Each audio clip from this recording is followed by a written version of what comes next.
camera on? Oh, is that for the? Yeah, okay. Or you have two? Oh, three. Camera on? Oh, is that for the? Yeah, okay. Or you have two?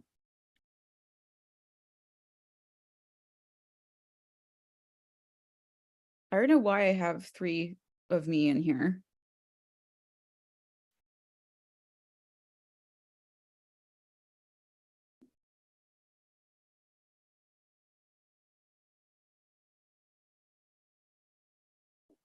All right, folks, welcome. Welcome to our state legislators training 101. We'll give folks a few more minutes until they join.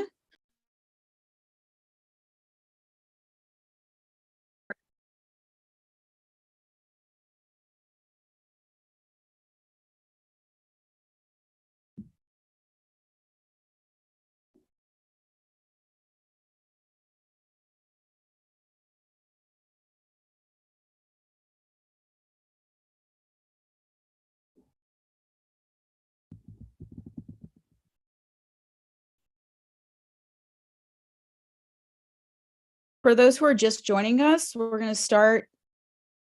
We're going to be starting in a few more minutes. But if you want, feel free to just share your name, your city in the chat where you're joining from.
All right, welcome everybody. My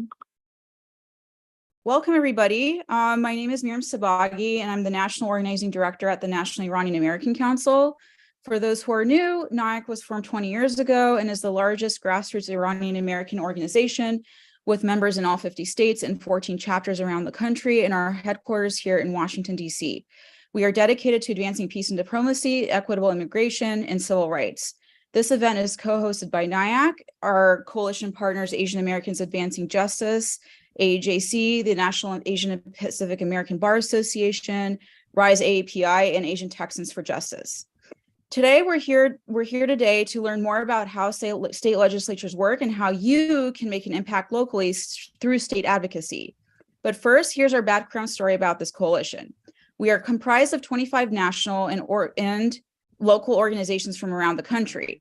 When Texas Governor Greg Abbott on January 15th of 2023 publicized his interest in passing an alien land law proposal in Texas, and others began to follow, NIAC quickly organized a regular bi-weekly roundtable to coordinate efforts to counter these discriminatory measures. This multi-ethnic coalition grew rapidly and produced several public letters to officials, coordinated public panel discussions, media outreach, and local protests and personal testimonies at hearings, as well as supporting litigation efforts. We're now fighting federal legislation such as the Rounds Amendment that was inserted into the Senate NDAA this past summer. The urgent threat is that federal alien land law legislation may pass, and we may have very little time to stop it until it becomes law in all 50 states. And just recently, Texas reintroduced a new alien land law bill at the state level, SB 151, which is very similar to SB 147 from last year. And there's similar legislation being introduced in Ohio, which we'll be also discussing today. The silver lining of all of this is that we formed a strong multi-ethnic coalition with a system in place to help combat all these alien land laws, both local and nationally. And we've come a long way since January of 2023. While we were mobilizing efforts over the last year, we've realized that while a lot of those alien land laws were being passed by state legislatures, our community members had little or no prior knowledge about how state legislatures work. So this training is part of our efforts to educate our communities about how local governments work and how they can make a difference. I also want to acknowledge that we're having this training today during disturbing crises currently taking place in the Middle East. They are currently troubling and resonate with many of us on a personal level. And given the magnitude of these events and attacks on our civil rights in the last recent months, many in our community are searching for meaningful ways to make a difference. And it is natural to feel powerless and wonder how and where you can take action in your community. And state legislatures are actually a great place to start building power locally and make a difference. Let me share my screen so we could have an agenda overview.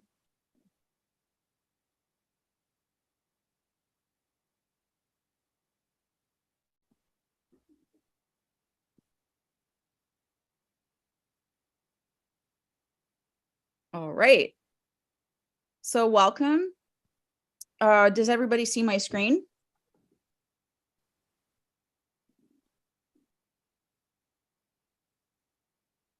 Does everyone see my screen?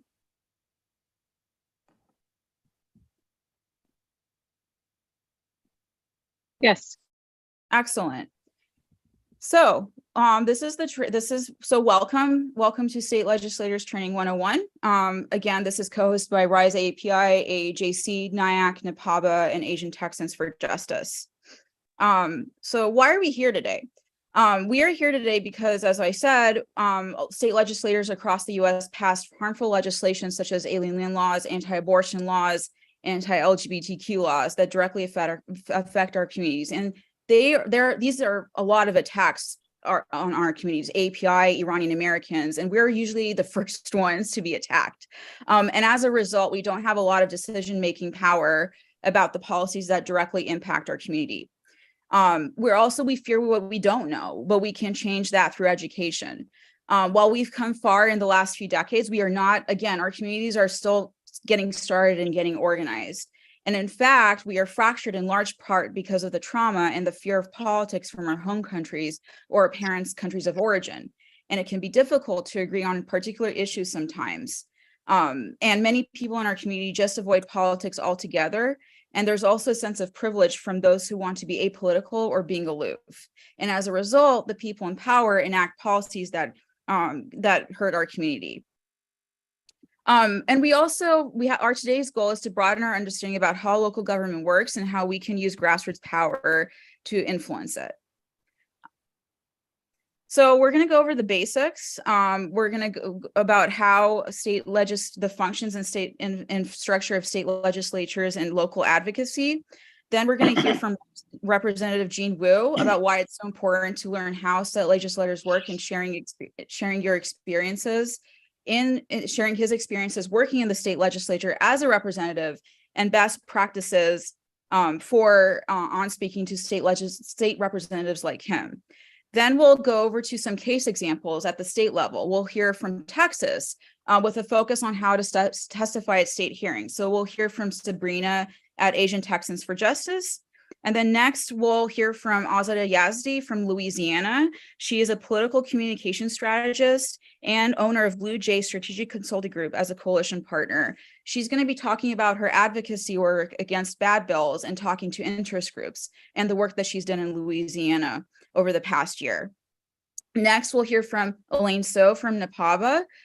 From Ohio. She's going to go over the advocacy, the political landscape work in Ohio, specifically the work that they've done about alien land laws, and the importance of speaking to Republican and Democratic state representatives, and specifically also about the alien land law bill that is happening that is under consideration in Ohio at the moment.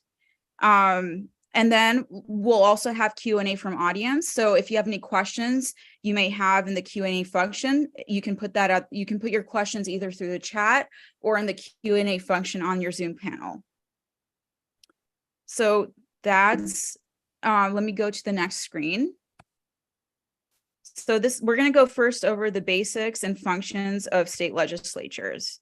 And so we have 50 states and 50 state legislatures. They are split on the federal and state level. We have Congress, right? We have Congress, the House of Representatives, and the Senate in DC. And we have also state legislatures, both in the state House and state and Senate in states like Ohio, Louisiana, and Texas. So think of that as think of state legislatures as the mini versions of the federal legislative body that you see in DC, the Congress, that is. And state legislatures, and the definition of it, refers to a legislative body responsible for making laws for the state. Other terms for it is General Assembly, Legislative Assembly, and legislature. And then we have also, most legislatures are bicameral. So that means that they're divided into two chambers. We have the lower House of Representatives, which has more members that represent smaller geographical areas, and the upper state Senate, which has fewer members that represent larger geographical areas. And so we have different states have different, they have their own, they're mostly bicameral except Nebraska. And each state legislators can meet for different lengths of time, ranging from 30 days every other year to year round. And believe it or not, only 9 states have full-time legislatures, such as New York, California, Michigan, Illinois, Alaska, Hawaii, and Massachusetts, Ohio, and Wisconsin. And the rest of the states meet part-time, with some states like Montana, Nevada, Texas, North Dakota only meeting an odd number of years, meaning every other year, not every year. Tale of two chambers. Like I said, the state legislators are divided into 2 chambers. One, we have a lower chamber. So in 41 states, this is called the House of Representatives. In 5 states, they designate this chamber as the Assembly. 3 other states call this the House of Delegates. This is the lower chamber. And this chamber typically has more members. Members of the more members than, say, the upper chamber. And members of this chamber, called state representatives or state legislatures, they usually serve for terms of 2 years, and it is customarily they have the exclusive power to initiate taxing legislation, write articles of impeachment, and most of the time also consider budgets for states this year, for the coming year. Then we have the upper chamber, the smaller of the two state chambers, and it is called the state Senate, the Senate, and is considered the upper house. And then members of the state Senate represent more citizens and usually serve for longer terms than members of the other chamber. The other chamber, like I said, state representatives at the House level, they only serve for 2 years. So members of the state Senate typically they serve for longer terms, and their numbers are smaller, and they represent larger districts, larger geographical areas. And the state Senate usually, but not always, they have the exclusive power to confirm appointments made by the governor. Like I also want to mention here, different states have different amounts of resources and staff that legislators have. So larger states like California, for example, they have tons of resources, and each state legislator they may have multiple staff and aides, like even paid at the paid level. Then you have smaller states like New Hampshire, for example, that they might even be lucky to have even 1 paid staff member, and they might be entirely staffed by volunteers. So each state, and depending on their resources and how large they are and how many members they have in each chamber, their resource levels are different. Similarly, legislators in some states may have offices in their home districts as well as at the state capitol, while in other states they may only have offices in the capital.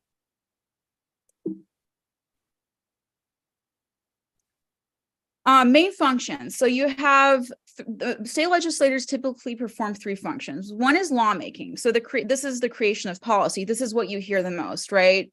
Considering bills, revising constitutions, and ratifying amendments.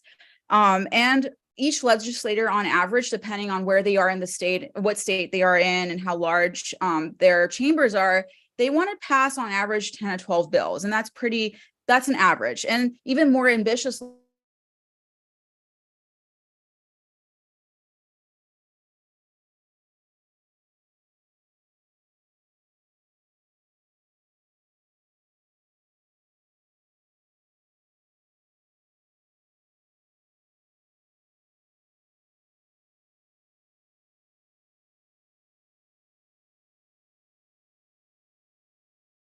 So late and state legislators, they usually use how many bills they pass as a measure of their success. On top of that, state legislatures are often not used to hearing from constituents. I would say this might be different in the last few years or so, as we've heard more laws on abortion, anti-LGBTQ bills, alien land laws. More people are being more aware about the power that actually state legislators do have. So they're actually hearing more now from their constituents. And with some exceptions, such as when a controversial bill is moving, legislators actually don't receive that much attention compared to congressional members. And that means that many constituents do not know what's going on. And as a result, people don't usually engage in the state legislative process. And legislators are often more responsive to lobbyists in the Capitol than their own constituents, which is unfortunate. So this is why it's so important to meet and know who your state legislators are, because this is an enormous opportunity to make your state house more people-centered rather than lobby-centered or PAC-centered, right? And like I also briefly mentioned, state legislators are influenced by money and big lobbying. And because state legislators don't receive that much media attention compared to national politicians, say Congress members, they are not usually the benefactors of grassroots fundraising attention. And this opens the floodgates for lobbyists, like I said, super PACs, even amongst Democrats to fund their campaigns. And again, this presents an opportunity, and even a slight increase in grassroots fundraising for progressive state legislators could make a huge difference. Going back to who the state legislators represent, they represent their constituents, people who live in their district. They represent different interest groups, namely those who help fund their campaigns, right? Or help them get elected, like unions, for example, or labor unions, or teachers groups, or even corporate executive, like corporations. They represent different kinds of interests. A lot of state legislative offices, they also do constituent services, like they do legal intake or case intake. Maybe some constituents are having issues on housing and they want to talk to their state legislatures about a housing issue in their area or affordable housing. They do a lot of this case intake. They also do a lot of confirmation of legal appointments and judicial appointments at the state level. You also have appropriations. So a lot of state legislatures are responsible approving state budgets at the local level and dispersing funds to state agencies. So for example, if state legislators often have the power to decide how much money they want to give to, say, public universities. That's an example. So passing bills in state legislatures. So there's several steps in which a bill can become law. So first, the key step is writing the bill. And bills are supported by outside groups or constituents who directly work with legislators to help get the bill passed. And bills can deal with a wide range of issues, from school vouchers to abortion to alien land laws, right? So like I said, state legislators care about passing bills, and they usually work with people who help them get elected to write these bills, right? And also state legislators want to work directly with their constituents to show that they actually do the work and help these bills become law. And that is a measure of their success, like I mentioned earlier. And this can be problematic and also in some ways because it can drive a culture of compromise that drives them to water down otherwise good bills so the legislators can claim a win. And sometimes legislators need pressure to hold strong against bad amendments, not to just vote the right way on the final bill. And second, the bills go through reading. So they go through 3 readings to pass through a change. So after a bill is written and drafted, they go through a first reading is when the bill is first introduced into the chamber. And then it goes to referral to the policy committee. So then a bill, for example, is then usually assigned to a policy committee, which it will assess the bill. So if a bill is about school vouchers, then it would be referred to the education committee. That's one example. And then a bill can also be assigned to multiple committees. So for example, a bill on alien land laws that we've seen this past year can be assigned to both the agricultural committee, because alien land laws do refer to agriculture and state and land property and ownership, and the judicial committee because of civil rights. bills and committees, and that's where you come in. And again, Sabrina is going to talk about this later in Texas, about this really key step. And committee, and though committee structures vary state by state, as a general principle, bills must pass through committees of jurisdiction before they go to a floor of a chamber, similar to Congress. So, and each person has a chairperson who exerts a great deal of control of what happens in the committee, by deciding which bills get heard, which ones never get brought up, and the schedule all happens. So you got to know who, for example, is the chairperson of a committee, because they would exert an amount of pressure whether or not they can get this bill passed through the committee or not. And when a bill is reviewed in committee, it is often where amendments are made. And even though amendments can also be made on the floor, most typically they are often made in committee. And committees this is the really important part too. Committees often have hearings where public comment on bills are open. So constituents like you would be involved directly in the committee process through, you would call your committee members, meeting with them, seeing why this bill would be considered in committee and how you would support them or not support it.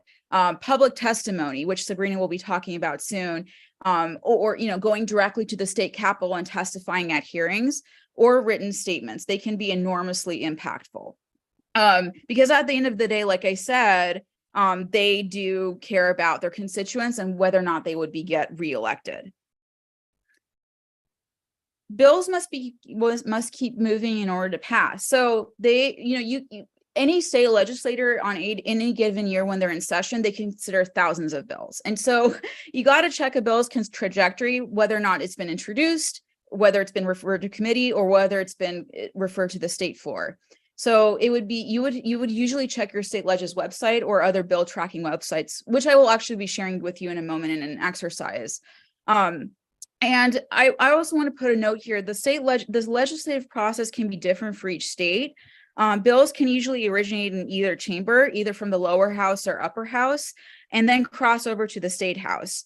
And however, in some states, bills that increase or decrease revenue must start in the lower house and then move to the upper house. So most of the time, the lower house, namely the House of Representatives, they would consider budgetary issues. Some legislators have internal deadlines within their session for bills to pass out of committee or cross over to the state second house. Others have no eternal deadlines, and the process is a free-for-all. Some have rules about how long bills must take to move through a process, while others don't. And then in some cases, but like I said, bills must pass both chambers of the legislature and be signed by the governor in order to become law.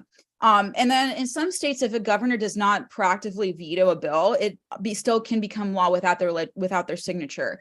And this is where Azada will be talking about later in her work in Louisiana about how it's so important when a bad bill gets passed, when it passes both chambers, usually the last tool of resort would be to call and pressure the governor to veto or pass a bill.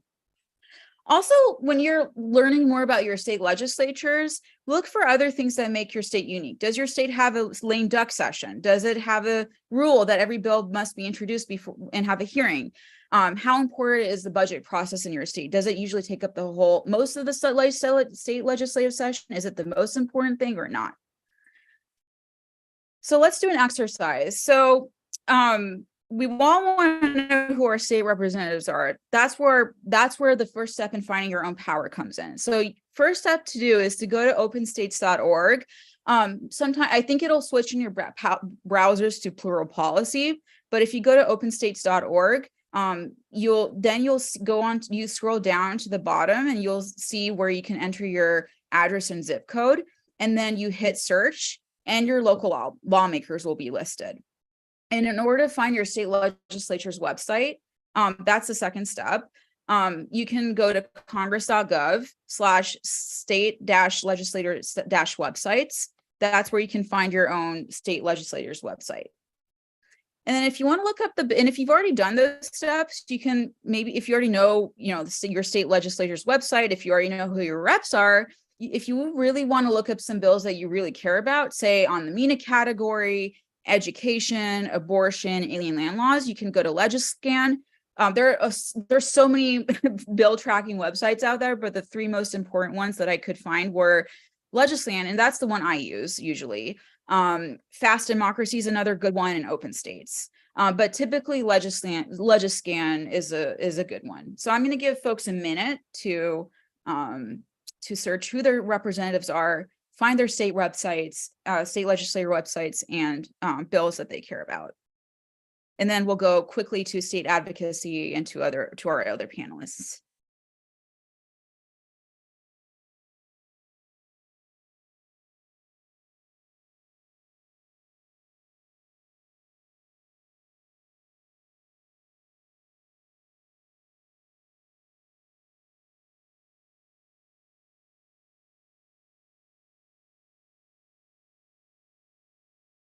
All right, so folks can share in the chat who their reps are. Who's your House representative, who's your state senator, and feel free to drop state legislators website, say in California, you can drop that in the chat. Or if you search a bill, if you found a bill that you really care about, say on education, abortion, land laws, feel free to share that in the chat as well. All right, I want to move quickly here to state strategy and advocacy before moving to our speakers. Just want to, this is going to be really important if you want to defeat a bill or not, or help pass a bill. You want to define your goal. What is your goal to get a bill passed, or do you want to stop a bill from getting passed? I think the first step here is to see who's in your district, who is your state representative, if they're Democrat, Republican, or independent in some cases. And if people in that district are purple, is it a purple district? Is it a blue district? Is it a red district? You got to know the lay of the land when you define your goal. You also, another step to defining a strategy in your state to help, if you want to defeat or pass a bill, you got to track the bill where it is. So like I said, you got to know if it's in a committee or if it's up for a floor vote. You got to see where, you got to determine the strategic pressure points, time points for action. So for example, if you see that a bill is up for a committee next week, or even the next day, or even 2 days in advance, that's your window of time to mobilize people in that in the districts where constituents are for keys to state legislatures who are on that committee, mobilizing those constituents so that, because it's really important to get as many constituents as possible for those state representatives, because that's what they care about. They care about getting reelected. And if they hear about from their constituents that they're unhappy or happy about a bill, that's going to determine their decision making on a bill, whether it's going to be passed out of committee or not. And like I said, you got to know who are the decision makers or stakeholders, who are the chair, who's up, who are the other members of the committee, who is working against the change you seek, who are the lobby groups behind those committee members. You got to develop your strategy. So your strategy is how to turn your resources you have into the power you need to get what you want. So you want to finalize your targets and move them towards consistent pressure. So you want to see also, you also want to build a campaign plan. So you also want to write out a campaign plan with community partners, people who might share your interest in defeating or passing a bill, outlining your strategy and tactics, and identifying the sources you will need and the timeline for execution. So really tracking the bill where it is in the process would actually determine your timeline for execution of your whole campaign strategy. Now the fun part, you got to use the tactics for state legislative advocacy. I'm sure you've all might have seen this or heard from this from your for your organizations which you're a member of. So you'll probably hear from people who really are against a bill or for a bill.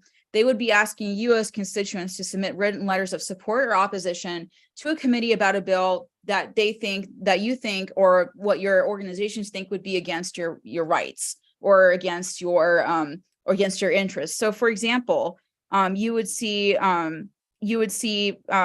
for example, how how a bill on school vouchers, why you would care about it so passionately.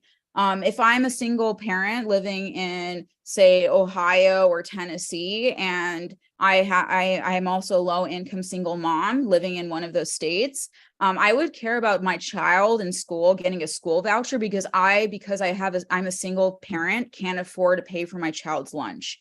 So I would, for example, send a written letter in my own language, or sometimes, most of the cases, organizations or groups that who are also maybe for that or against that issue would give you templates to write to the committee members or to your representatives about a bill.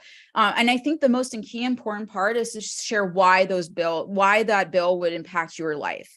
So I would want a bill to get passed on more school vouchers for children, because that would enable my child to be able to eat during the day, because I would not be able to afford them to pack lunch for them, or I would not, or buy them lunch. Public testimony, same format for submitting letters of support. Also, you might have seen this as well: in-person visits to district offices, town halls, lobby days at the state capitol, coordinated mass calls, calling representatives saying that why you're against this bill, local media coverage, letters to the editors, op-eds, taking photos of your lobby day and sending them to the press. That creates a lot of buzz for your campaign. It's really important. To wrap up, why state legislatures and advocacy is so important. State governance, at the end of the day, they have a bigger impact on our everyday lives. Also far more laws are decided at the state level than federal, and most passed at the federal level only after those policies have gained public support and have been passed in several states. So, for example, same-sex marriage, a lot of the laws at the state level were passed first at the state level before the Supreme Court passed it and passed and legalized same-sex marriage, because they saw it was very popular at the state level. That's why it's so important. And if you feel passionate about issues like housing, education, LGBTQ issues, MENA category, racial justice, civil rights, voting, gun violence, and so much more, it's really important to vote for state legislators and get to know them who represent your interests. All right, I'm going to stop sharing my screen before we move to Sabrina. Thank you so much.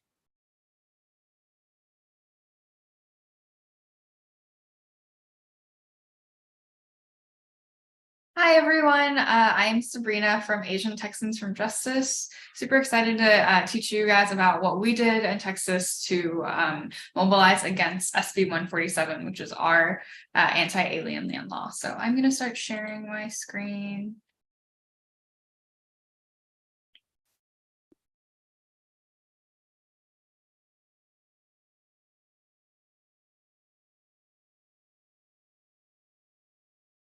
And is everyone able to see my screen? Yes. Okay, great. Yeah, so today I'm going to be going over how do we track a bill, how do we prepare for a testimony, and where you can find more resources. So this site, this is for Texas specific. This is our Texas legislature online. It's called TLO. And so once you get to this website, once you put in the bill, you can go ahead and set it up for alerts.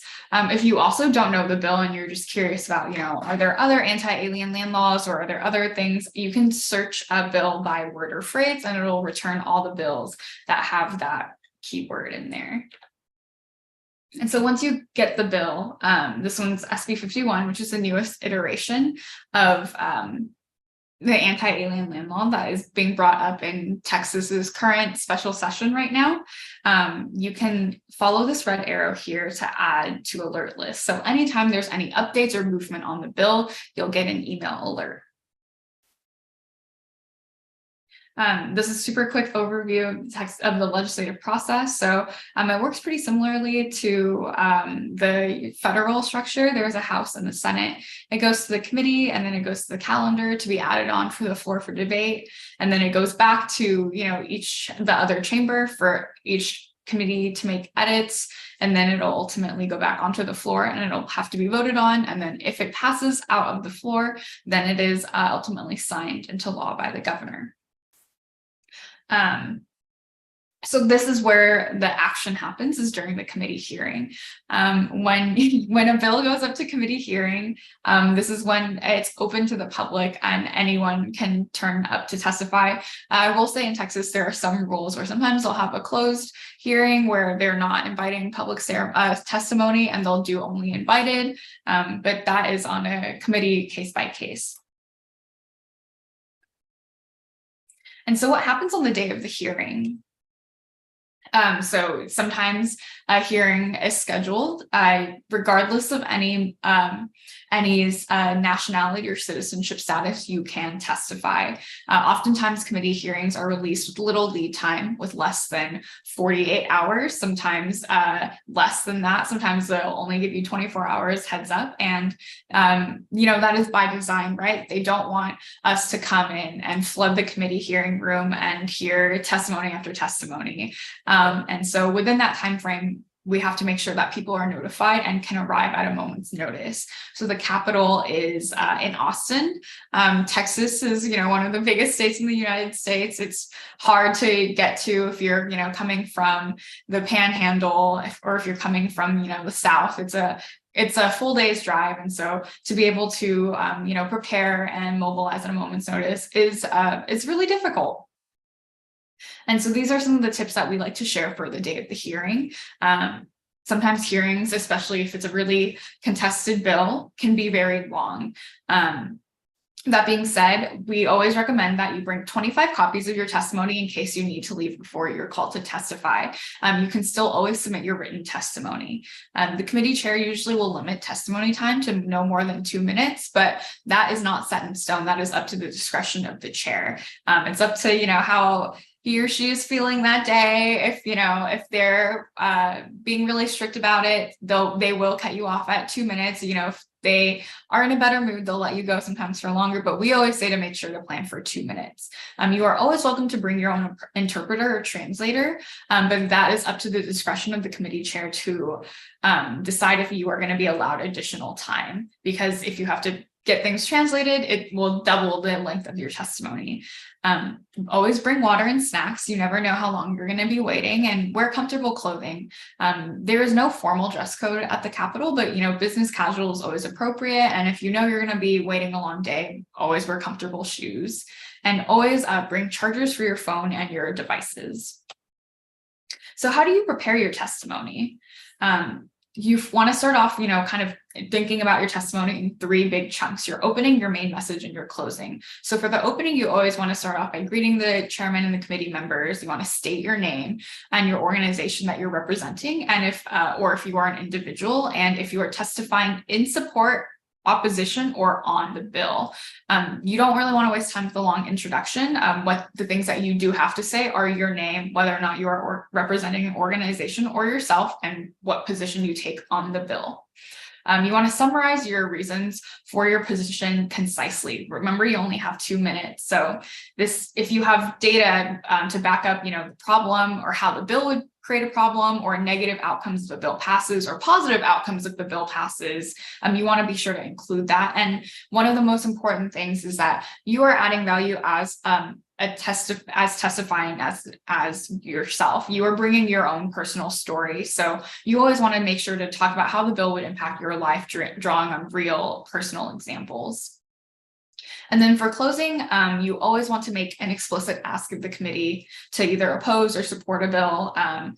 For example, the one that we have is, I ask you to vote against this legislation because, we don't want to see SB 147 pass or SB 51 pass, and then ask if there are any questions from the committee. Sometimes you'll get questions from the committee about your testimony. If you have statistics and data, they might ask you to elaborate. They might ask you, why are you here to, testify on the bill, or testify against it or for it.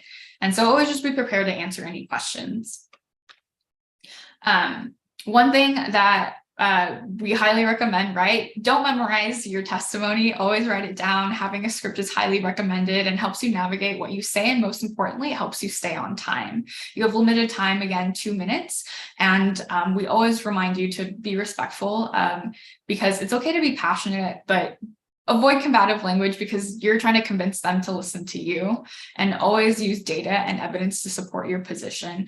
Providing hard facts makes it difficult for anyone to argue. Again, always print at least 25 copies of your testimony, and along with any supplemental documents of your testimony that you made to refer to. And you can always submit those charts and data and graphs in addition with your written testimony. And at the end of the day, be yourself. You're here to provide your personal story and perspective and how this will impact you. This committee process exists because legislators need to hear from people like us, the people that they represent. And so this is a little bit about how we mobilize and train quickly in Texas. We were able to effectively train and inform our community in advance through building relationships in apps like GroupMe, WeChat, and word of mouth.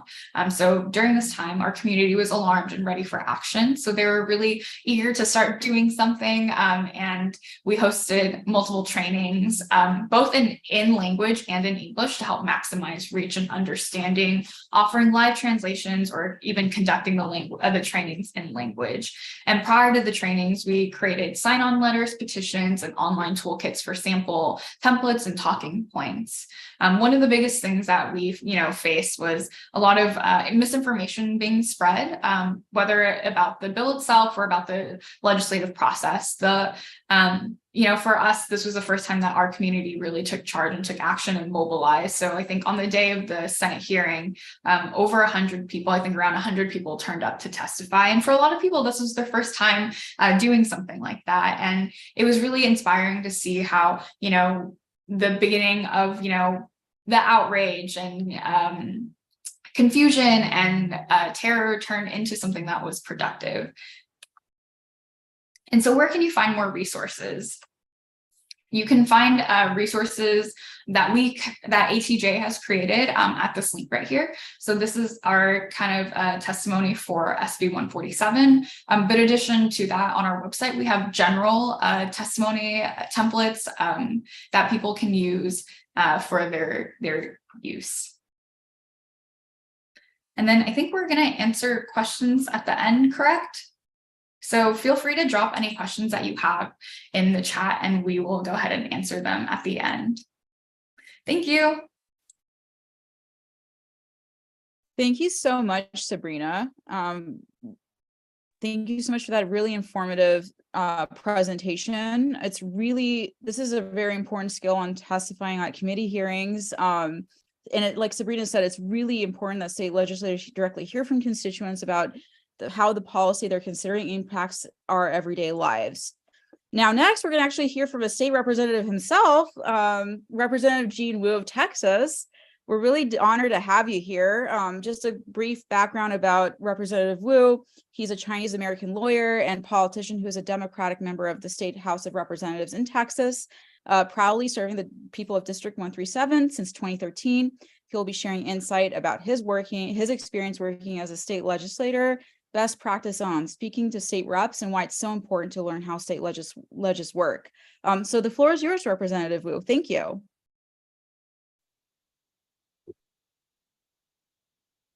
All right, sorry about that. I had to go turn off my fan real quick. I just realized it's super loud. Hey everybody, my name is Gene Wu. I'm the state rep for House District 137, which is in Southwest Houston. I've been a state rep for like over 10 years now, like 11 years, something like that. And I'm going to try to summarize in like 10 minutes what I know and sort of like talk about our fight with SB 147 and other type of legislation. But normally I would do like a 2-hour training session on lobbying and other stuff, but we don't have that kind of time. So I'm gonna try to condense a lot of the stuff like really, really down. And a lot of it's already been covered by Sabrina and just, there's not a lot more to add to that. But this is, before we start, like, you really have to think about the legislature in a different way. All right. And, I think, I don't know, that's everyone's perception, but I think that a lot of people think, oh, these are these are smart people, like people in Congress, people in the Texas legislature. These must be really smart people. There's only, you know, the 150 of them, 130, 81 of them represents all the people of the state of Texas. They must be really awesome. It's like, right? And the easiest thing to understand is just think of the legislature as high school, right? And just the average high school class. If you went to like a special like honors program, something like, yeah, you're in the no, like a regular old high school class, and you're going to have 150 people in your class, and about 10% of them are going to be smart, and they're going to be working really hard. They're very knowledgeable, and they do good work. About another 10% of them have no idea when the test is and never study. They never do anything. And it's exactly what you would expect. And everyone else sort of falls in the middle.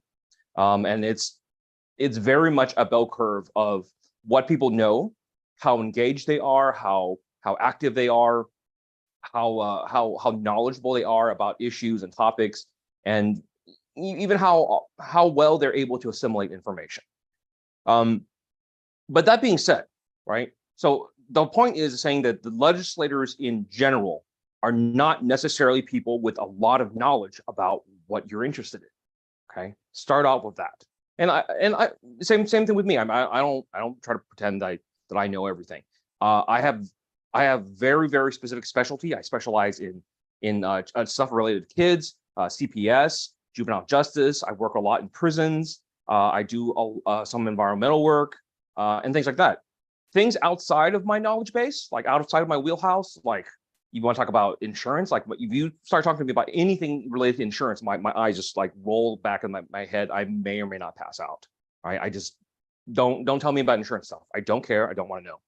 And anytime somebody comes to me and is like, hey, there's an insurance thing that we want to work on, like, send it over there, like somebody else, not me. So that being said, the reason I'm saying this is that when you approach members and talk to them about your issues and whether it's about alien land laws or whether it's about any other topic, you have to keep in mind that essentially most members have very limited understanding of what you're talking about. Okay, so number two, that's not necessarily a bad thing, and here's why.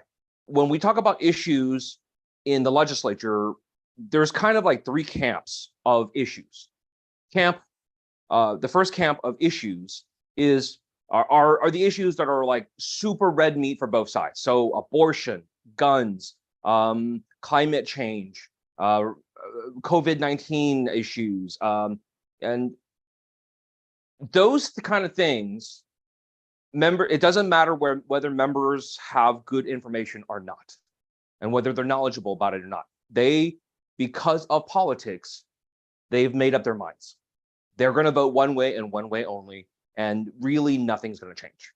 Okay, those issues are a lot harder. That's a topic for a different time, right? Because once it becomes hyperpartisan, the ways to deal with it are very different, and sometimes the only way to deal with it is simply get people unelected, right? Toss them out of office, and then you can change the policy, right?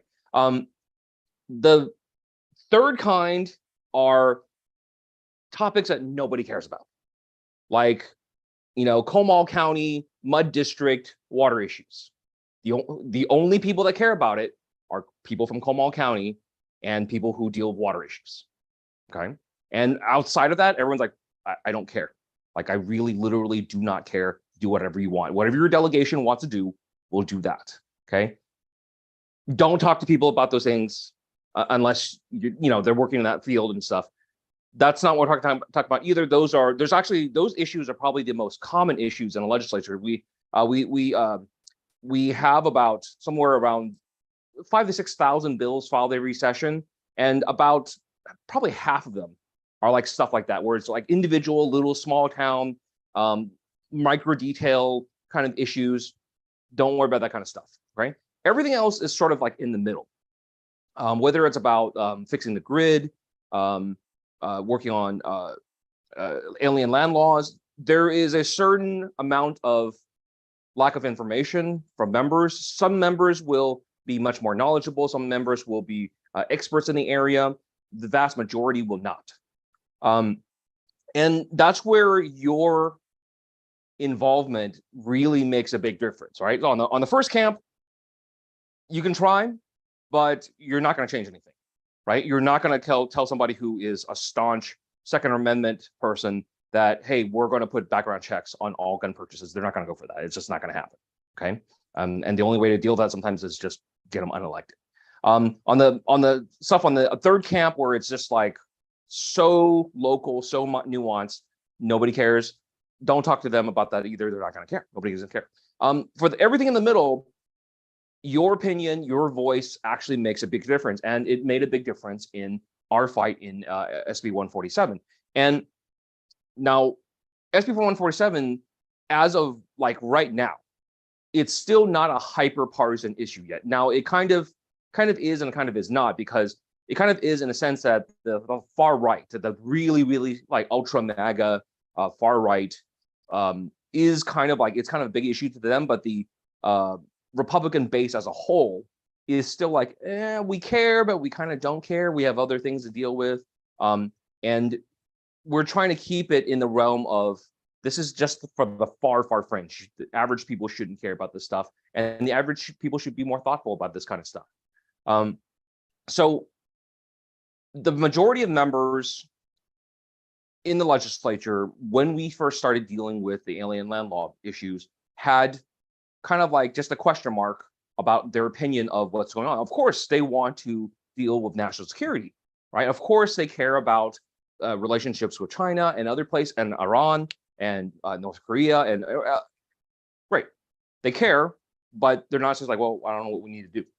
So a lot of our conversations with membership, with both Republicans and Democrats, no matter where they were on the fence, was simply saying like, hey, one, reset the narrative, right? Because the proponents of the law really pushed hard on the national security aspect and say like, this is all about national security. We got to do this or our nation will explode, right? And then so we would come in and say like, look, national security is very important, and we don't doubt that there are true national security issues.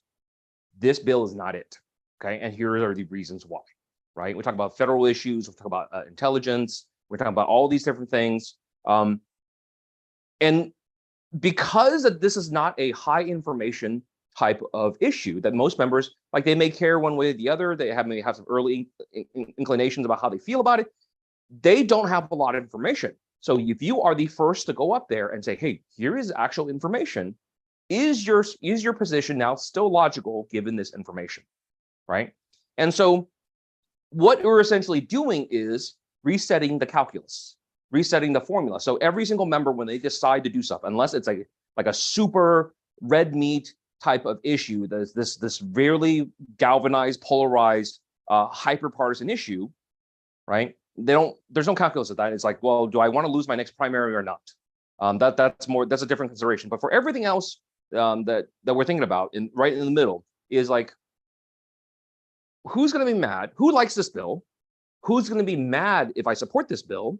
What are the consequences for me politically? What are the consequences for the state or for my district, right? And people will work those out, and those are like, individual variables in a calculus formula, or not calculus, algebraic formula. All right, fine.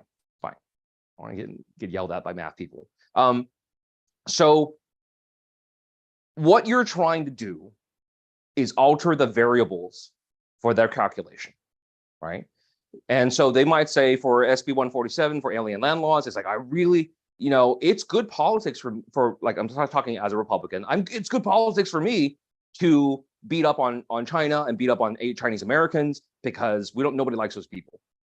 Okay. And they say, and then so like, well, if the end result is, if I take this position and there's no real consequence for me politically, but there is a positive benefit in my primary, well, I'm going to do it as a Republican. So what we did for a lot of Republican members who were like leaning towards a yes, we started talking to them like, look, your calculation is wrong, because you think that there is no consequence for that. We're here to tell you otherwise. And then we go to members and say, by the way, your Asian American community population is at 10%. And then members go, oh, really?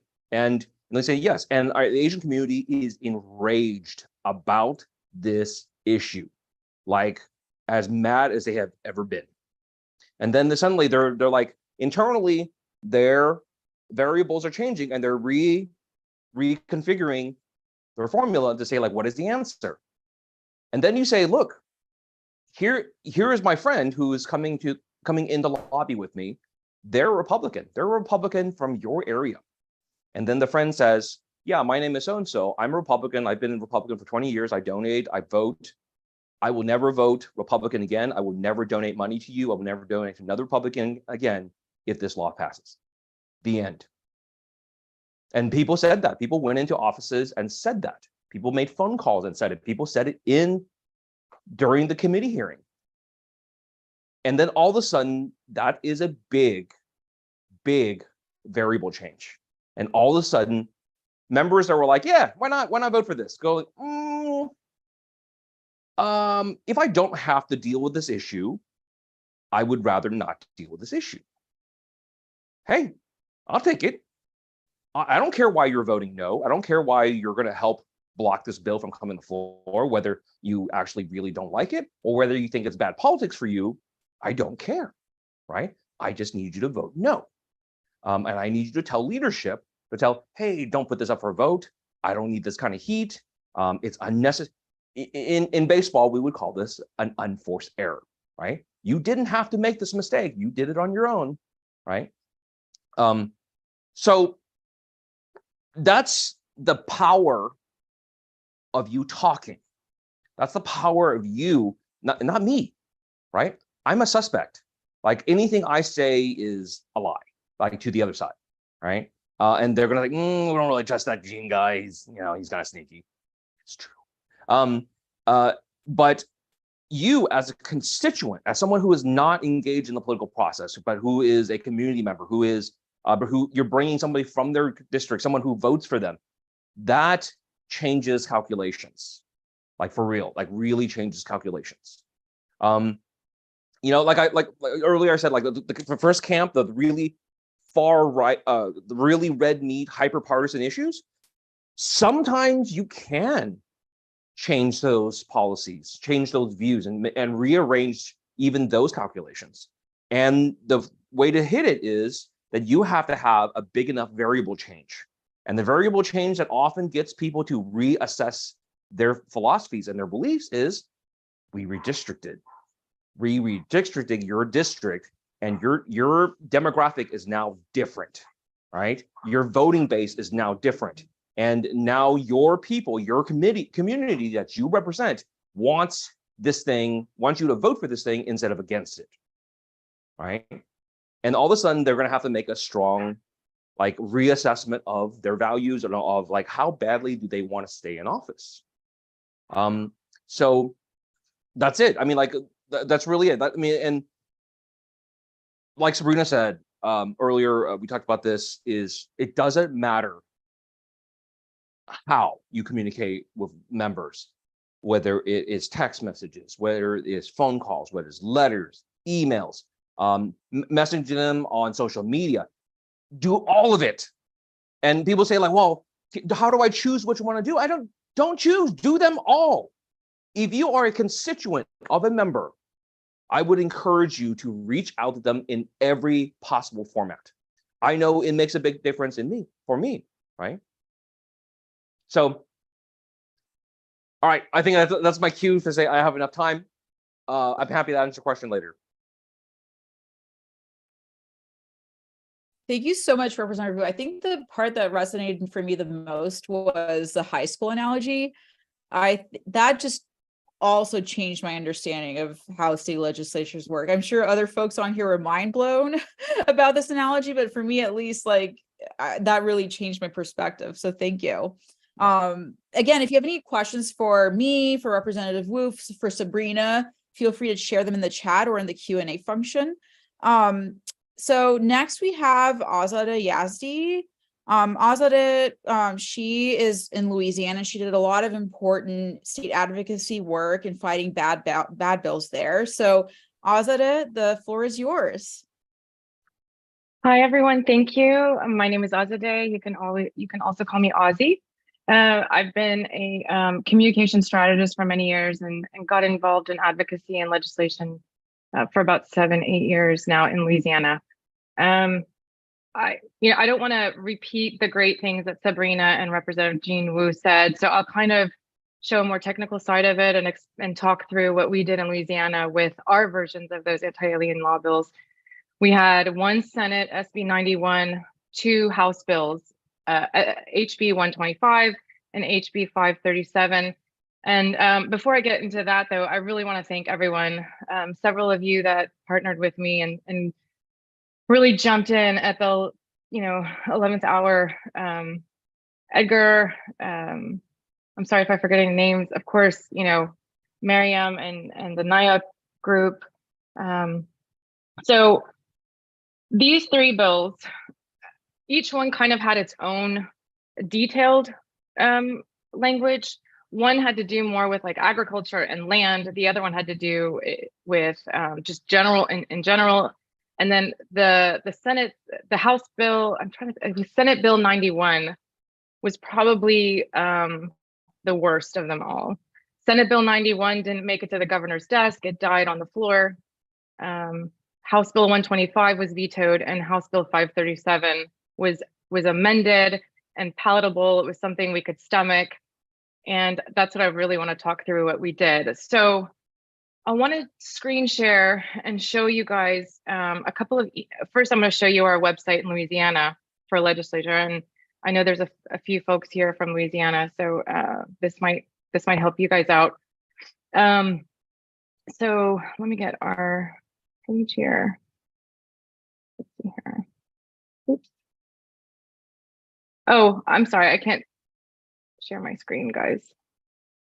For some reason, I can't share my screen. I can put in the chat the page to Louisiana. Oh, there we go. I can share now. Thank you. So this is our website in Louisiana, legis.la.gov. It's my go-to. It's on my favorites list. And what I really love about it is you can actually sign up and create an account at the top right corner. And folks in other states, you probably have the same method, the same options. And the thing about that is you can log in and you can track bills. So once you log in, you can go to your different committees or your different content areas, whether it's on the House side or the Senate side, and you can track those bills and follow along with those bills. And what's very important about that is you can see when it's going to be scheduled somewhere, any activities, whether there's amendments being proposed, what's the next committee. So that one, I'll give you an example of what we kind of saw, 537. And here it gives you a nice, simple rundown. And most websites in most states kind of follow the same type of pattern of, showing you the history of it, just like we have I think, what is it, congress.gov.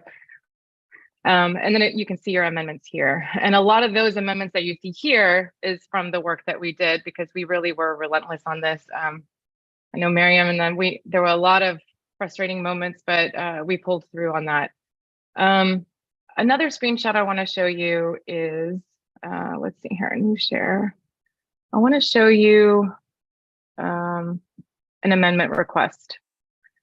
So this is one of my favorite things to do. And the one important aspect of, being engaged and talking to lawmakers, and I think Representative Jean Wu might be able to kind of nod his head and say yes on this one. They don't have a lot of time to read through a lot of things. It's nice to show them your emotions and show them, how this is impacting you. But a lot of times they really just want to get down to the crust of the matter. So one of the things that I like to do is I, put a little short explanation, and then you put a link to the bill, and you go to the pages and you identify the lines, because each bill comes with a line and a page. And a lot of it is putting it into posture to make it, to help make it make sense. You want it to be easy and simple, and you want to just cut to the chase.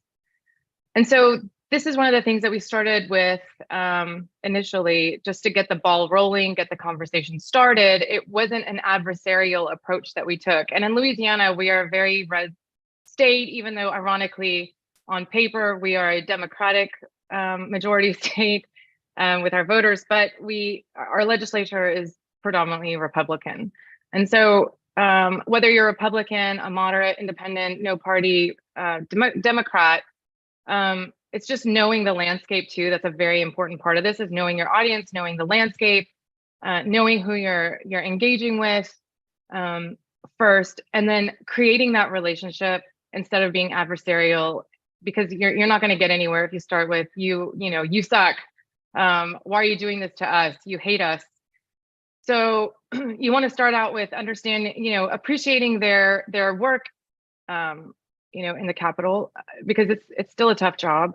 They made the call and they're doing the work. So then you make it simple and you talk through that. And this process really worked for us when we wanted to work with Rep Hodges. And I'm going to show you another one real quick here. Let's see here. Where can I find this?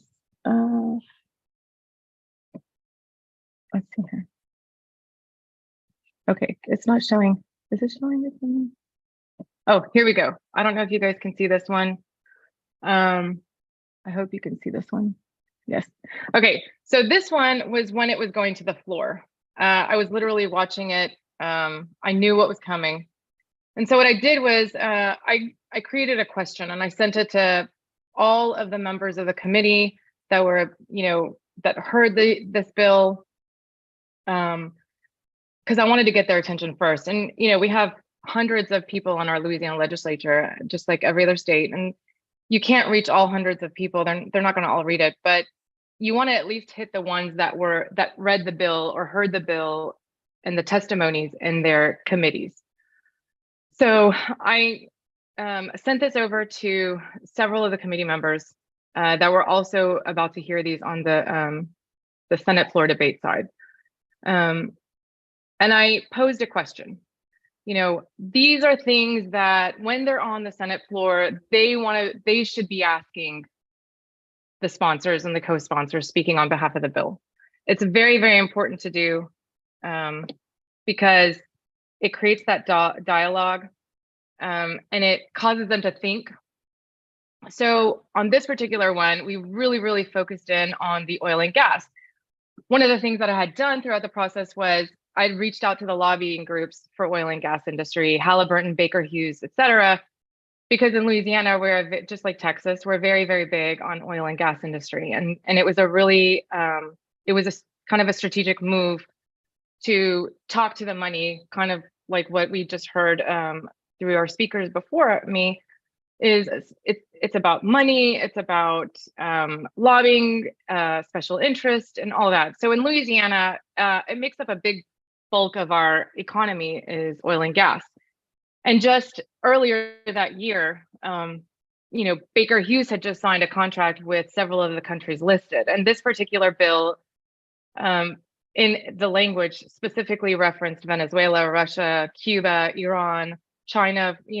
So that contract that Baker Hughes had wouldn't have been allowed anymore in Louisiana because they would have sent employees over to manage some of these contracts.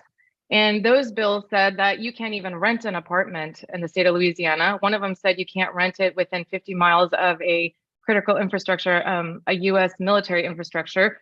That wipes out all of Baton Rouge, all of New Orleans, Shreveport, and Lake Charles. So we kind of got really strategic in our approach, knowing the climate and the culture of Louisiana. It's not a state where you're going to just say you're being discriminatory. You just hate us. Don't discriminate. This is racist. It was more of a let's talk to what's important to them. And so this particular question that I posed to them was, would the sale be violating the law in Louisiana if these are passed and signed by the governor? And would the 3 refineries of over 100 gas stations be subject to forfeiture, resulting in roughly 4,000 employees losing their job? And this is really important because in Louisiana and Lake Charles, all the way to the border of Texas, we have several refineries. And had this bill passed, they would have lost their jobs. You know, and it's good to put some kind of supporting link in there. And so that's one of the things that we did on that with the advocacy was put a link, put a news story, show some kind of evidence of what you're talking about to make sure that, you know, it really boils down to it. And it was really interesting because when I was watching the Senate floor debate, they actually brought up my email, and it was really exciting. Because it's always exciting to know that the work that you're doing and the advocacy and the outreach that you're doing, they read it, you know, they discuss it. And so the one thing I can stress is be very, very intentional with what you're talking about. Keep emotion out of it as much as you can. Be succinct, be short and simple. Just make it easy for them to repeat, because also don't forget that a lot of lawmakers come from different backgrounds. You might have attorneys, but you also might have a guy, you know, who has a plumbing business, because that's the great part about being in America. You can have any background and, you know, win a seat in your state legislature or Congress. So I'm gonna stop sharing my screen and explain where we ended up on these things.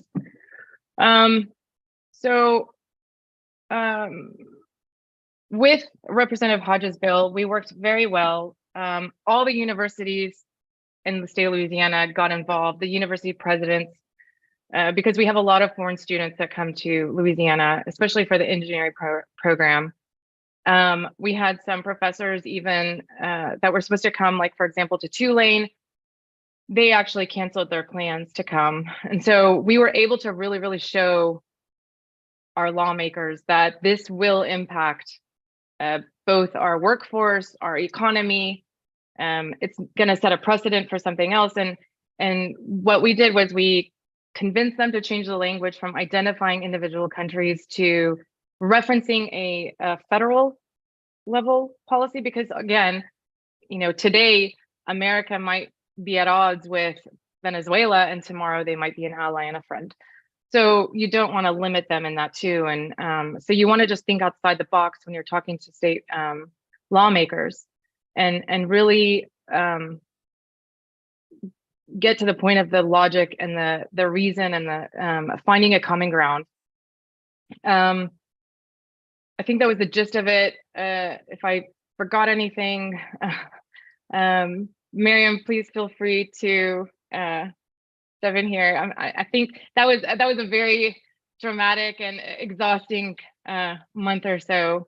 You know, it went through several committees until it hit the end, but while it still passed, I ran into Representative Hodges at a convention, and she was very grateful and thankful, and it built a great relationship with Rep. Hodges, because that's important to do. I mean, find one bill, guys, find one bill, put your energy and put your love and your heart and support in it, and build that relationship, even with the lawmakers that you don't have something in common with, even the ones that you might truly just be at odds with, you know, on their policies and their position statements. But if you find that one bill and you build that relationship, that's something that you can use the next time and the next time and the next time. And now I have a great relationship with Rep. Hodges. We have a trusting relationship. You know, I'm not adversarial, and I think she's more willing to work on those kinds of things, you know, on other things that I will see in the future. So thank you so much. Thank you, Azadeh. I mean, I think the main takeaway is that it's so important about the importance of, you know, your story really shows that it's really important to keep pressuring your lawmakers at the state level. And the fact that they really cited your email on the floor shows that they really care about advocates like you. And, you know, even in the audience joining us today, how much they really care about what you think, and your voice really does matter in the process. Next, we're going to turn to Elaine So from NAPABA, and she's going to share her insights from state advocacy in Ohio. Hi, everyone, and thank you for inviting me to participate in this webinar. So in the state of Ohio, there are 33 state senators and 99 representatives. And as has already been explained by the prior speakers, there are larger districts that the senators have jurisdiction over, and smaller districts that the House of Representative members have jurisdiction over. So in the state of Ohio, for a bill to become a law, it is a simple majority of the of each Senate or House of Representatives space, and that creates a strategy for organizers to focus on finding out, doing your research in terms of understanding what each member has as a priority.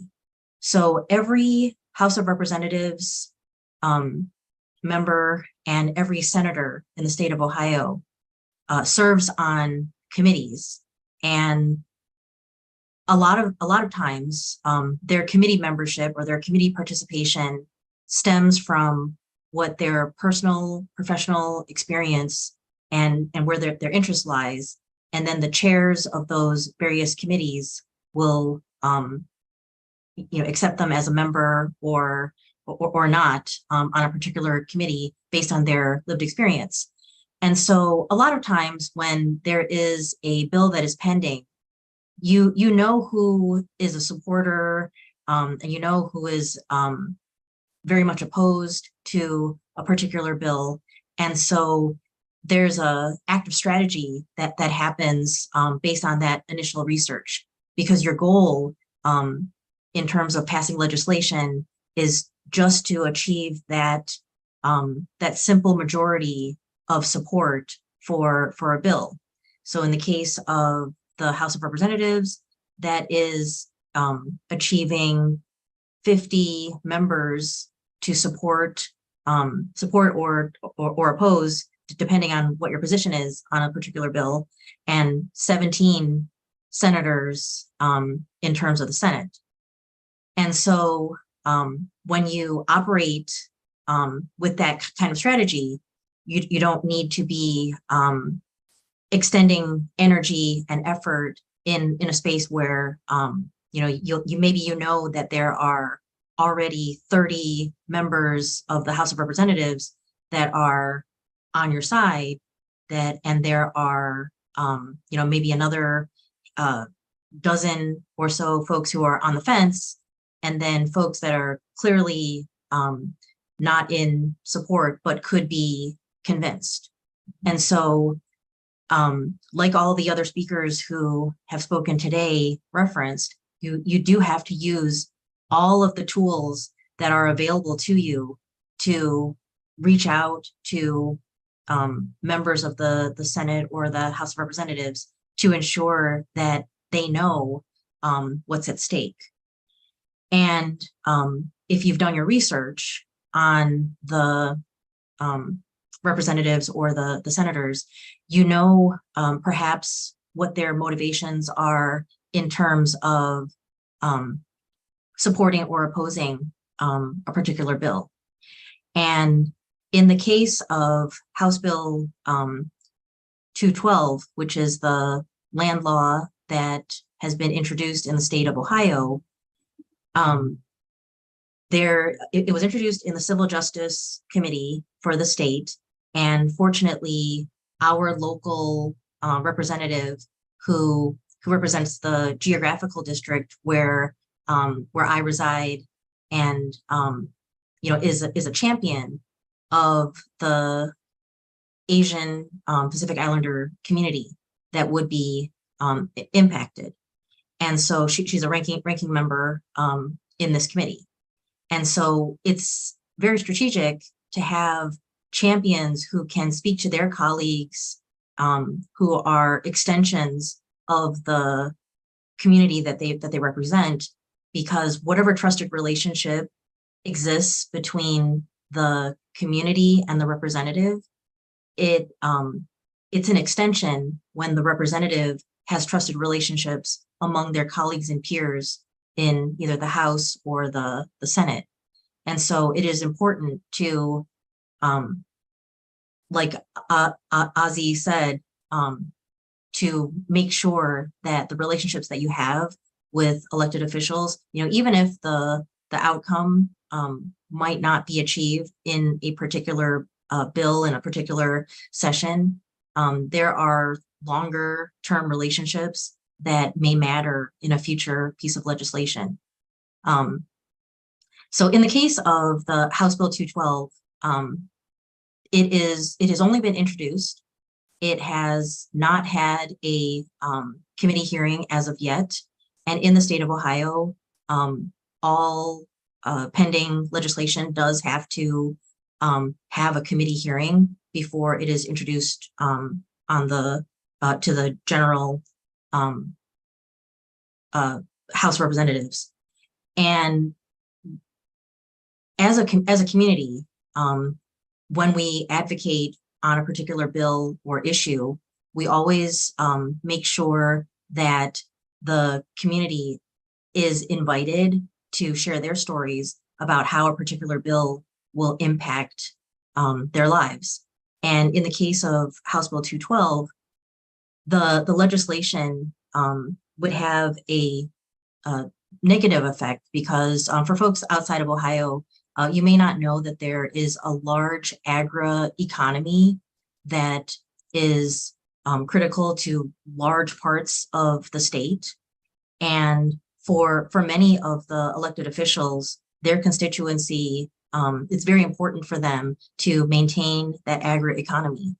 And in the situation, if the situation were to be that the land law were to go into effect, it would not only impact that agri-economy here locally, but it would trickle down to the community members who live and work in those communities that might be decimated if those businesses needed to go to another state that was more welcoming or friendly in terms of a purchase of land for purposes of running the business. There is a large chicken company that is owned by a Chinese company that does a large amount of business in the state of Ohio, employing so many significant numbers of community members. And if this land law were to go into effect, it would have huge economic impacts. And so as a result, that is how we have framed the conversation with our elected officials in terms of the economic impact. And that is across the board, regardless of party affiliation. Making sure that workforce and economic impacts are monitored is really important to the elected officials here locally. And so that has been the narrative that we have brought whenever we're doing advocacy on issues like these. So I know we're short on time, so I didn't want to go too long and over the same ground that maybe other folks have already gone over. So, but thank you for the opportunity to share what's going on here in Ohio. Thank you so much, Elaine. I think I'm just really impressed by the level of granular knowledge you have about the intricacies about not only Ohio state politics, but also how how the importance of political advocacy. Really appreciate your insight there. So we're going to do a quick Q&A session. I know some of you have sent questions either in advance or via the Q&A chat, Q&A function, or in the chat. And I do want to touch on some of them at least, given that we have time constraints. So we heard from representatives like Jean Wu, who himself is a state legislator and works in the state legislature and knows how, really has shared us insight on how to speak with people like him. We've heard from advocates like Azadeh, Sabrina, and Elaine, from 3 different states, from Texas, Ohio, and Louisiana. We just wanted to give folks not only just focus on one state, but a variety of states from across the country, just to give folks a different how each state can be different in terms of landscape and different priorities. So the first question I had, and this came from one in our RSVP form, I believe. So one question that they had is, what 501c3s can do or not do? What's the clarification on that to make sure their voices are heard, but not wading into partisan politics, especially in 2024? I know Azadeh, I know you are an owner of a nonprofit. I know you have to deal with C3, C4 issues. I know Sabrina, you too as well, and Elaine to a certain extent. So can either of you share with us, like, how do you navigate that whole, what 501c3s can do or cannot do? I can go ahead, but go ahead.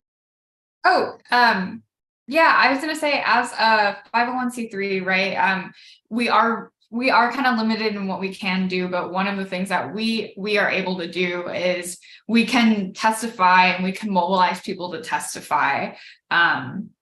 We can't, endorse, we can't say something like, don't vote for, using SB 147 as an example. We can't say, do not vote for Senator Kolkhorst because she is passing this bill. But we can say, SB 147 is a bill that is impacting our AAPI community in Texas. We created resources and talking points about why we think this is bad policy. We can train you on how to testify, but we cannot say, we're going to vote out, Senator Kolkhorst as the action plan. Same thing with, being in Texas. Most of the policies and the politicians that we come up against sometimes aren't the greatest for our community. We cannot say, let's vote them out. But what we can say is, our politicians don't have our best interests. It's up to us to, advocate for our own needs and make our voice heard.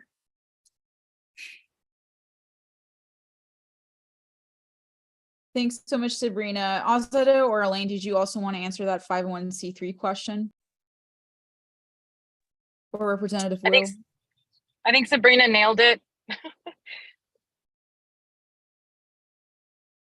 Yeah, I would only add just one thing. I agree, Sabrina nailed it. The only thing I would add is that we can do issue advocacy. So as one example, I mean, we cannot like Sabrina said, endorse or denounce a candidate, but we can do issue advocacy. And one very important example that occurred in the state of Ohio is regarding, it just recently happened over the summer, where the state had put up for a vote what percentage of voters and under what circumstances, basically the requirements for passage of a bill or legislation.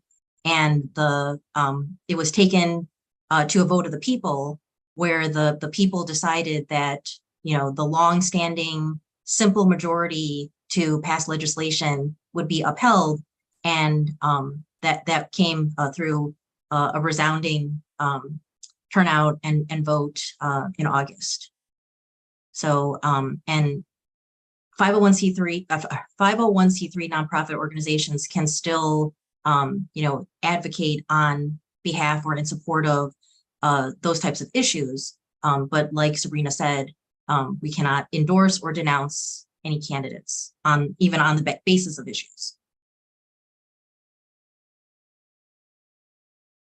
Thank you so much. Does anyone else want to add to that question, or I have another question for you all? All right. Should people, this is a question because we have a lot of people from the Iranian community. Some of us may not be fully US citizens. We have folks from the API community joining as well who may also not be US citizens. So should people be concerned about engaging in legislative advocacy if they are not US citizens or not green card holders? I know we know that there are restrictions on foreign contributions to election campaigns, but I think that the FEC has said political activity that is not related to elections that may be permissible, and we know immigrants have First Amendment rights. This is from Edgar, one of our audience members. So does anybody want to answer about this concern about engaging on legislative advocacy, no matter your immigration level? So I'll try to help with that. And not just on SB 147, but for a lot of issues. In Texas, some of our most powerful advocates for the immigrant community are dreamers, are community members who are fully undocumented. And, you know, back when we had the Show Me Your Papers fight, there were members, there were people out in the public that had signs at the legislature says undocumented and unafraid, right? And that level of comfort is up to the individual. If you really, really don't feel safe being out in public, don't, right?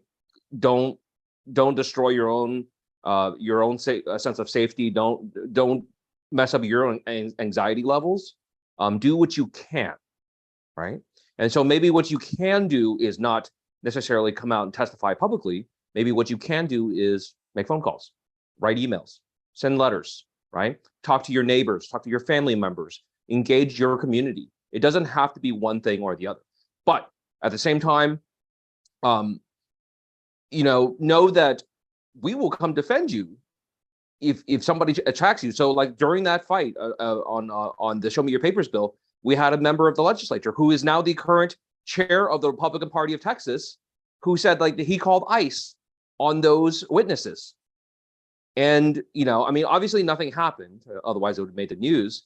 But, you know, basically frankly, like Democrats were on the floor, we were ready to start a fist fight over this atrocious act of just absolute inhumanity. And, you know, people have your backs, and we will go to bat for you. But at the same time, I have never heard of any witness getting in trouble for anything, I mean, unless you perjure yourself or something like that. But really, in terms of SB 147, some of our most powerful testimony were from people who were not citizens, were from people who were green card holders, people who were visa holders, saying like, look, you invited me to this country. I spent a lot of money coming to this country to do business. And now you're going to shut that door after I've invested all this money. I will sue you. I will sue your whole state. Like, or I'll just take my business and go somewhere else. I'm going to take my tens of millions of dollars and go invest it in your neighboring state, right? Those kind of testimony was very powerful, and it made members rethink their positions and gave people pause.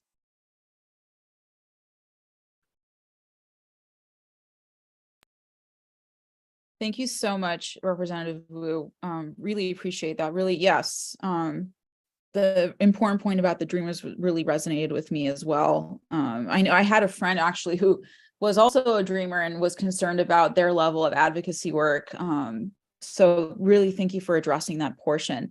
One final question. I know we're at 5:32 Eastern. I just want to be mindful of time. The final question that I had for everybody is, what is the level of state advocacy that you've seen in recent years, maybe in the last 2 or 3 years, as opposed to 10 years ago, 20 years ago? I don't want to age anyone out, but 30 years ago even. Like, what is the difference that you've seen? Have you seen an increased interest in state legislatures, how they work, and level of state advocacy, or have you seen a decrease, or has it been the same? This is a question for all speakers. Well, I'll take a shot at it. So from the perspective of a member of elected official in the legislature, I would say it's gone up dramatically, and it's been quite good. I mean, I've been very happy with it because most of the uptick has been on our side, has been people who have sort of become unafraid to engage on issues that matter to them, especially dealing with guns. After Santa Fe, after Uvalde, after El Paso, after Dallas, after all these different things, people are like, we've had enough, and people are coming engaged. There's a lot of engagement on the right as well, but like it's a lot more of like the ultra crazies, and I'm not sure that's necessarily good for them. on their side, but for the Democrats, for liberals, for progressives, this has been fantastic because, especially in SB 147, the Asian community is not known for engagement, right? And we've been our community is very quiet. And the fact that we went from being a very quiet community that rarely engages the legislature to like, we're calling your office every single day, that like threw people for a loop. And it made a big difference because they're like, God, they must be mad because they're emailing, calling, texting every single day. We need to reassess this. Excellent. Thank you, Representative. Sabrina, you want to, or Elaine, did you want to say something? I just wanted to add one thing. So during the pandemic, it changed the way that community members engaged with elected officials, because for a significant period of time, folks were at home and not necessarily operating on the same schedules that they may have been operating on pre-pandemic and post-pandemic. There was definitely an increase in civic engagement with, in particular, the 18 to 35 year old demographic, because they were remote learning, and their schedules might not have followed the same timetable as when they were in-person learning, and so they utilized their freedom of schedule to more actively contact their our local elected officials. And then particularly in the AAPI community here locally, there has been an uptick in the level of engagement around issues that coincide with the racial reckoning that has occurred over the past few years with the uptick in violence against the community. And so that combination of factors has resulted in a significant increase in participation from younger voters aged 18 to 35 here locally, and then also intersecting with AAPI 18 to 35-year-old voters. And it's revealed itself in terms of younger elected officials as well, and members of other leadership in local political offices.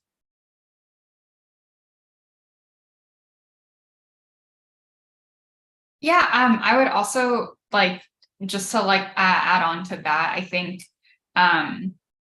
as right during the pandemic and as things like social media have been able to make what's going on at the Capitol more accessible, because before it was, you only knew what was going on at the Capitol if you knew like what the Capitol was, if you knew, who to follow or who to report and things like that.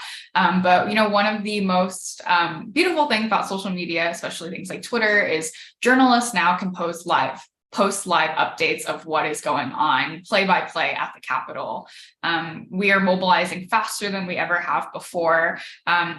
It's like, especially something like this, using SB 147 as an example, we don't think that we would have been able to turn out 120 people to come and attend our Zoom trainings and our advocacy trainings without apps like WeChat and GroupMe, where a community is already happening and they already have their own discourse. And we use that as a channel to direct them in the right way and to say, hey, like, we're, this is something that is new for all of us.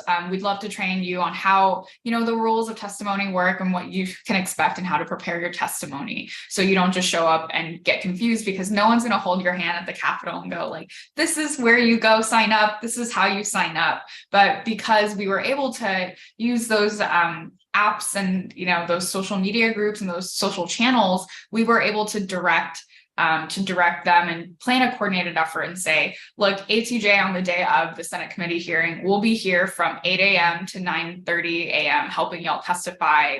This stuff is in English. If you guys can't read, that's fine. We can translate that for you. And yeah, it makes it a really wonderful thing. And I was not alive 30 years ago, but I would guess that there has been an uptick of people who have participated with their representatives and in the legislative process from here to compared to 30 years ago. All right. Well, thanks so much, everybody.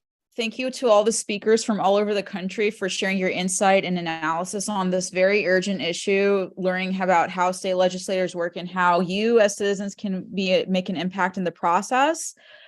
Resources will be emailed to everybody for all the slideshows, from me, Sabrina, and the links that we shared in the chat. We'll have more trainings in the coming year, so we might do a deeper dive on on lobbying work, on 501c3s, what they can do or not do. We might do more media trainings, a deeper dive on how state committees work, and more best practices on meeting in person with your state reps, namely how to speak with your lobby members, with your state representatives, and how to build coalitions. So thank you so much, everybody, today. Thanks for bearing with us, and see you at our next trainings. Thank you so much for all your good work. Have a wonderful rest of your day.